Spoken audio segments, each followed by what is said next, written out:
All right, I'm recording. It's Friday, and we're in sixth period. I'm going to read another poem because I like to do that each time, and then I'm going to cover our grades and our future grades. This poem is called Richard Cory by Edwin Arlington Robinson. It's a pretty well-known one, and you may see it in a literature book in the future if you haven't already. But it's a good, and there's also a song, Simon and Garfunkel did a song about this one in the 70s, I believe.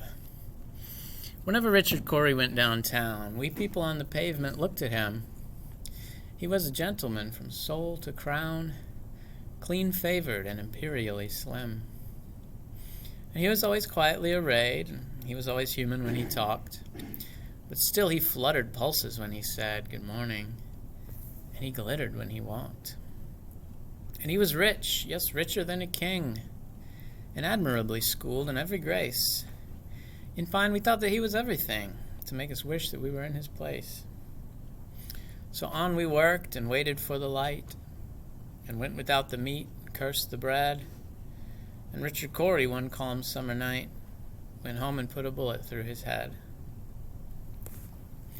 That's it. It's another short one, 16 lines, just like the last one I read. And I wanted to go with this because this is a poem that tells a story. You know, a lot of times when we talk about poetry, it's describing an image and it's describing a feeling. But you can have some narrative in there. You can have like a character with a name and, you know, a point of view looking at them and making judgments. But I would say that if that's the case, you want to kind of do what this poem does, which is it doesn't make a whole lot of judgments. It doesn't make a whole lot of sort of, here's the moral of the story. You know, it says what the people thought, but there's a real strong idea that maybe they were wrong, is that the people thought this guy must be great. You know, he's a rich man with a nice bearing, and everyone looks at him and goes, oh, wow, that's a gentleman. And they were, you know, complaining about their own lives and how they would have the cheaper clothes and the cheaper food. But then Richard Cory, in the last line, killed himself. And it does not say anything about why. It doesn't, like, zoom into his head and go into a flashback and use diagnoses or whatever, because that make it less interesting. You know, if you say what happens, if you describe an interesting moment, we'll figure it out. We'll guess. We'll make our own diagnoses, and we'll make our own moral judgments about what it means. And if you tell us, it kind of takes away the fun. So I would say if you do have a narrative-type poem with some, names and events, focus mostly on just saying what happens and what it was like and what the people thought. And don't give us a whole lot of what we should think, because we want to do that on our own, you know?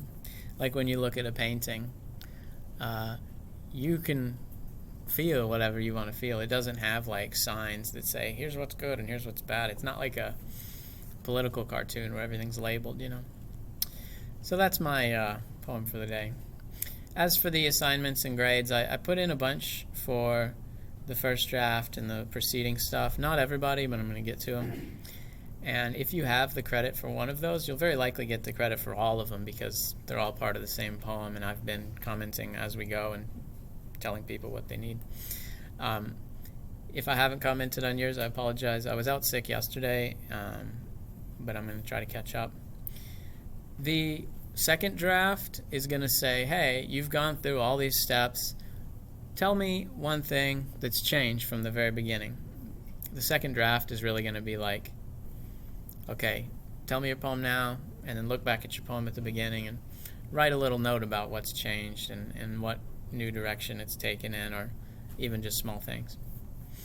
And the third draft, which we're going to do, a week from now or so, and is going to be due a week after that, is going to focus on the big one, the thing that I've talked about several times, and that I think is the most important thing in any type of writing, which is verbs. You got to get your verbs to be really heavy and important and do all the work and mean all the stuff that they mean without a lot of help from adverbs and other stuff. You want them to be really punchy, interesting, sharp verbs. So in a poem, that's like where all the creativity comes in. And I've mentioned on a bunch of your poems, like, hey, what if we change this verb to something spicier? Or what if we change this verb to like combine 5 words into one, you know?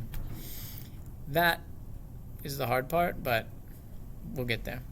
So that's it for the end. You'll have one thing that's second draft due next week. You'll have one thing that's third draft due the week after. And they're all equal in terms of importance. We don't have one giant final that's worth, you know, half the points. I'm going to end this video now before it gets too long, and I'm going to check with more grades, more comments, all that stuff. So, thanks.